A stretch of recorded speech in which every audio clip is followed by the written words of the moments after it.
আমি সকালবেলা ভোর 4:10-15 এখান থেকে বেরিয়ে যাই। বেরিয়ে যাওয়ার পরে ওই আমাদের সামনে ক্যালভার্ট আছে, ক্যালভার্টের ওখান থেকে গিয়ে আমার পিছন দিক থেকে মাফলার ছিল আমার গলায়।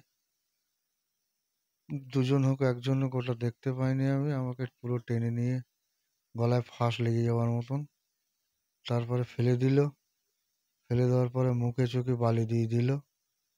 দেওয়ার পরে পকেটে মনে করে টাকা আছে, ওখান থেকে ব্লেড দিয়ে চেরাচেরি করলো, হাতের ব্লেড দিয়ে চেরেলো। কিছু পাইনি, ব্যাগটা নিয়ে চলে গেল। তারপর আমি গ্যাংড়াচ্ছিলাম, পাশের বাড়ির এক ভদ্রলোক এসে আমাকে এ করলো। কাছে ছিল আমার কাছে প্রায় 30,000 টাকার মতন ছিল, ব্যাগে ছিল 22-23 হাজার টাকা।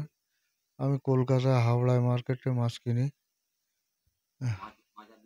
মাছ আনতে যাওয়ার সময়। এটাই সংগ্রামপুর, এই কালীবাড়ির আগে। না, আমি চিনতে পারিনি, দেখতে পাই ওই 4:15-20 নাগাদ। হ্যাঁ, আমি ওই সময় 5টার ট্রেন ধরি। বোটঘাট থেকে কোনোদিন পাই অটো বা টোটো, বা বাস স্ট্যান্ডের থেকেও পাই বোট বা টোটো বা অটো, ওখান থেকে চলে যাই। 5টার ট্রেন ধরে আমি হাওড়ায় যাই, শিয়ালদা। অস্ত্রটা আমি দেখতে আমি কি টোটালে আমার জিনিসটা দেখতেই পাইনি, বুঝতেই পারিনি। আমার ওই মাফলারটাই কাল, মাফলারটাকে আমাকে পুরো একদম ওইটাই জড়েই ধরেছে। আমি পুরো সেন্সলেস হয়ে গিয়েছিলাম।